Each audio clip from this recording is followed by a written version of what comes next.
Okay, folks, I'm back once again. Got another tale to tell you.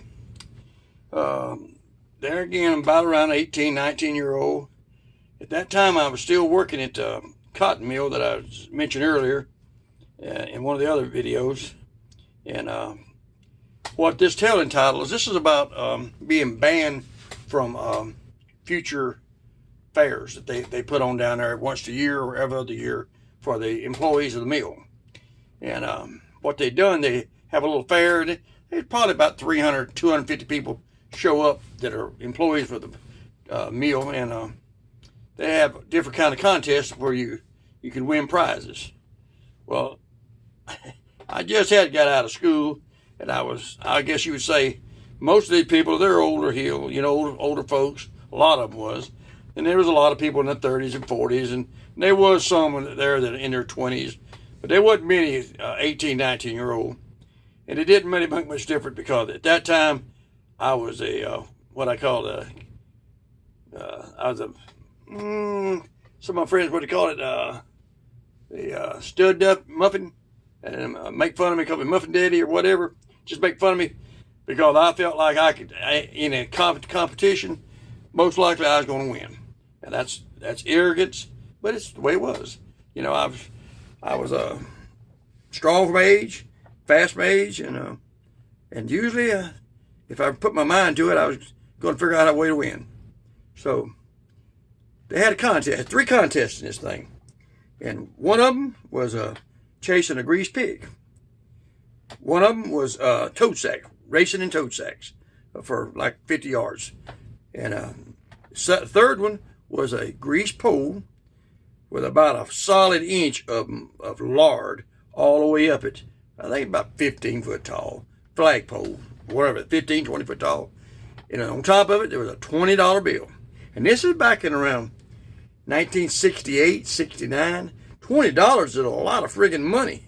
A lot of money, probably half a week's salary. So that's a lot of money. But anyway, they had different things. It had a lot of free food and a lot of other small games, but there was 3 main prizes. And first one they had was the toad sack race. And needless to say, I beat them all. And that I won a AM FM radio. Probably cost $4 or $5, but that was still that was a pretty good prize back then. But I won that thing. Come in first, won it, and so I was feeling pretty good. And then the second thing they had was the flagpole. Now the flagpole was 50. I'm gonna say 15, but it was up there, whatever the flag normally flies on. And they had greased that thing. It was like an inch solid all the way up and down. Pole was probably 4 inches diameter, and it was covered in that grease. Well, everybody didn't want to try to win that prize because when you went up that pole, your clothes was going to be covered in grease, lard. What grease was lard. So I guess there was probably about 25 people out of the group that had, and most of us was younger, that went in for it. And didn't cost you anything. It's just, you worked at the mill, you could put out for it, and if you won it, you won it. And so I went up. I got in the group with the fellas, and my idea was I used my head a little bit more than most of them. I got to the back of the line. Now, that's not like me. Usually I get to the front of the line. But this wasn't food. This was getting money to buy food. So I got to the back of the line. And I watched them for probably 40 minutes. Well, 30 minutes trying to go up that pole. And I must admit, there's a couple of them got about halfway up. But that's about as far as they got. And they try time after time. And finally, you just give out because you just wore out trying to hold on the pole. And you can't climb. Well, after they'd done this for about 30 minutes, the lower half of that pole was still coated heavy in grease, but it wasn't an inch thick, probably like a 1/4 inch thick. But you wasn't going to grip it and hang on to it. You're still going to slide right. But now the upper third didn't have a mark on it. It was still an inch thick because it never got up there. But I told you, climbing poles, that was something I could really do. Climb trees, whatever. I got had real good strength in my hands and arms, and I knew how to grip to go climb. So when I went for that pole, buddy, I went up it. And I mean, it almost got me, and I got that top third because there wasn't nothing there that hadn't been touched already. That had been touched. But I got there, and I got that $20 bill. And I worked my butt off to get that $20 bill. That wouldn't give you. But I did use my head. I let a lot of them take some of the lower section out first. But there wasn't nobody helping me on that upper section. And I got it. So, got a $20 bill there. I mean, that was it right there. I was tickled to death. Then the last was a grease pig. I'd never been in a grease pig contest before. What they done, they brought in this pig. And I'm going to say he was probably about 70 pounds, about 75 pounds. And they had a little corral up there on the other end of the field. And everybody was standing on one, had everybody standing on one end. And there was probably about 80 or 90 people lined up. And most of these people were, middle-aged or younger. And there wasn't no older folks in this group. And they made us all stand in one area. And at the very other end of the field, they turned this pig loose. Well, when they turned him loose, they had a corral, they just opened it up. He just wandered out. Now, he was greased from one end to the other. But they just let him out, and he just wandered out there a few feet, and he just looking around. He didn't know what was going on. Well, then they said, okay, catch him. Well, here's 80, 90 something people, and it's just like a mad stampede. Ooh, everybody runs to be the first one to get down there to tackle that pig, because they're going to grab him, it's going to be theirs. Once again, I used my brain. I said, there's 80 and 90 something people going for that pig. I said, when you dive on him, they all going for him. Everybody's going to dive on him at one time. Even if you hang on to him, there's going to be 25 other hands wrapped around him when you come up with him. And how are you going to say he's yours? That was where my mind said, how are you going to prove he's yours? Because everybody will say, I got him first. I got him first. I got him. And how are they going to prove it? Because there's a pile. And sure enough, they got that pig. He didn't know what he was like. He could see him coming, but he didn't know what to do. And they piled on him. And I mean, it was like 8 foot high. 50-something bodies at one time just piled on. And you hear the squalling and the hollering and the squalling. That pig wasn't laying under 50-something people. He was moving back and forth, squirping. They couldn't keep their hands on him. And one that maybe could hold on to him, somebody pulled him out of his hand. And somebody pulled him out of his hand. And they kept doing it back and forth, back and forth. And it was horrible. People down there on the other end, I was the only one standing down there. I'm still down there. I didn't go down there with them. I just stood down way back on the end field. And I remember my wife looking at me and said, what are you doing? I said, I'm going to get that pig.